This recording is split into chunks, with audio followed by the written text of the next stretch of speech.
बेटा आप भी सुन लें, 10th वाले स्टूडेंट्स, सेकंड ईयर वाले स्टूडेंट्स, ट्रांसफार्मर का टॉपिक आपकी भी किताब में है, तो ये सारे बच्चे ट्रांसफार्मर का टॉपिक सुनेंगे।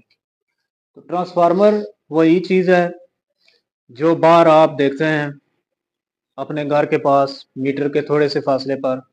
क्यों भाई, आपने ट्रांसफार्मर देखा हुआ? कहाँ पे देखा हुआ? बहुत सामने लगा हुआ है, बिल्कुल जी। ट्रांसफार्मर एक ऐसी डिवाइस है शेख साहब जो transformer is an electrical device which changes a given alternating current voltage into larger or smaller AC voltage। Larger में तब्दील करता है या स्मॉलर में तब्दील करता है, उसे क्या कहते हैं? ट्रांसफार्मर कहते हैं। अगर ट्रांसफार्मर ना होता, आप डायरेक्ट फोन चार्ज तो नहीं लगा सकते, इतने मेगावाट की बिजली है, इतने वोल्टेज की है, तो ट्रांसफार्मर क्या करता है? उसको कम या ज्यादा करता है। समझ आ गई? इसलिए हम ये डिवाइसेस इस्तेमाल कर रहे हैं। समझ आ गई? तो दो किस्म के ट्रांसफार्मर है, दोनों की डायग्राम ये सामने बनी हुई है। इन दो में क्या डिफरेंस नजर आ रहा है? देखो, ये ना इसमें मैं डिफरेंस बता देता हूँ। इसमें स्टेप अप ट्रांसफार्मर है, ठीक है, सेकेंडरी में ज्यादा तादाद है। ये क्या है? सेकेंडरी में ज्यादा तादाद है, इसको क्या कहते हैं? Step up. क्या कहते हैं? और जिसमें प्राइमरी में ज्यादा हो उसे क्या कहते हैं? Step down. इसमें देख लेना, यहाँ पे कम है तादाद, यहाँ पे क्या है? ज्यादा है। ये प्राइमरी कॉइल है और ये क्या है? सेकेंडरी। जिसमें सेकेंडरी में ज्यादा हो उसे स्टेप अप कहते हैं, जिसमें प्राइमरी में ज्यादा हो उसे क्या कहते हैं? समझ आ गई? ये इसमें डिफरेंस है, difference between step up and step down. अच्छा, एक और मेन चीज इसमें है कि इसका प्रिंसिपल क्या है। देखो, इसका प्रिंसिपल है म्यूचुअल इंडक्शन। ठीक है, इसका प्रिंसिपल का नाम क्या है? Mutual induction. म्यूचुअल इंडक्शन आपको याद होना चाहिए।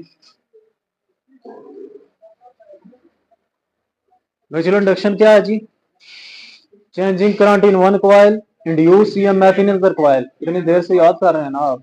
म्यूचुअल इंडक्शन, तो दो कॉइल्स हैं, इसलिए इस पे दरमियान कौन सा? ये बेसिक प्रिंसिपल इधर हेडिंग लिखा हुआ है, बेसिक म्यूचुअल इंडक्शन, ये लिख देना है। अच्छा, फिर इसके ईएमएफ के बारे में हम पढ़ते हैं जी। सबसे पहले तो ये फैराडे लॉ का फार्मूला है, N P delta five by delta T. Back EMF हम देखेंगे, वो माइनस इसको क्या कर देगा? चेंज कर देगा, N P delta five by delta T. सिर्फ किसकी बात हो रही है? प्राइमरी की। और सेकेंडरी में डायरेक्ट हम आंसर लिख रहे हैं, V S N S delta five by delta T. ठीक है जी। अच्छा, अब डिवाइड करना है, सबसे ऊपर सेकेंडरी को रखना है, V S divided by V P, और ये वाला भी डिवाइडेड बाय दिस। तो ये बेटा क्या कैंसिल होगा? ये और ये एन एस और एन पी आ जाएगी। बात समझ आ गई? कोई मसला किसी को? बेटा ये आंसर आ गया हमारे पास कि N S over N P is equal to V S over V P. अच्छा, स्टेप अप और स्टेप डाउन क्लियर है?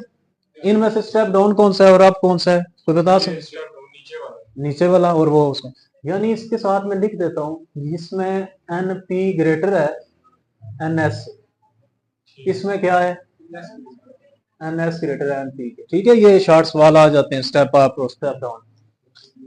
अब अब इसमें है पावर इनपुट और आउटपुट।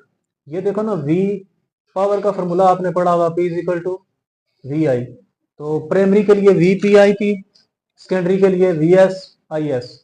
तो वी पी, देखो ये वैल्यू निकालनी है, तो ऐसे भी निकाल सकते थे कि we S over V P की वैल्यू तो क्या निकल आती? I P over I S. जो भी वोल्टेज है वो उस करंट के इनवर्सली प्रोपोर्शनल है। तो समझ आ रही है बात? देख लो ना, सेकेंडरी है तो सेकेंडरी करंट के इनवर्सली प्रोपोर्शनल है। और ये सवाल आ सकता है, ट्रांसफार्मर का सिंबल लिखें, ये ट्रांसफार्मर का सिंबल है। समझ आ गई? और फिर बहुत सारे लॉसेस हो सकते हैं ट्रांसफार्मर में, दो किस्म के।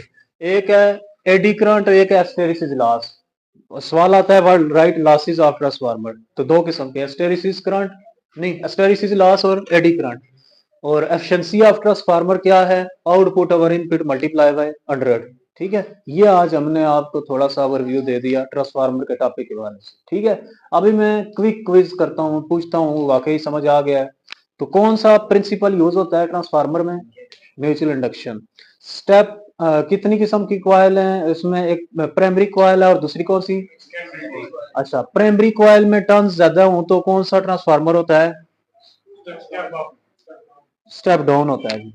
सेकेंडरी में ज्यादा हो तो?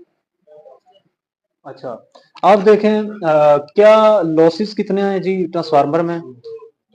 हाँ, तो इसके अलावा देखें ये जो किताब है ना, ये इसको दे दें, किताब इब्राहिम को दे देंगे। इसमें आप देखेंगे कि एक लफ्ज लिखा हुआ है 250 वोल्ट का, कोई 220 वोल्ट की कोई चीज यूज कर रहे हैं या 9 वोल्ट की यूज कर रहे हैं, बेल यूज कर रहे हैं, तो ट्रांसफार्मर क्या कर रहा है? उस ईएमएफ को कम करके दिखा रहा है। समझ आ गई ना? तो इसका यही काम है। Transformer is a electrical device which change a given alternating voltage into larger and smaller alternating voltage, कम या ज्यादा करने के लिए इस्तेमाल होता है। ठीक है जी।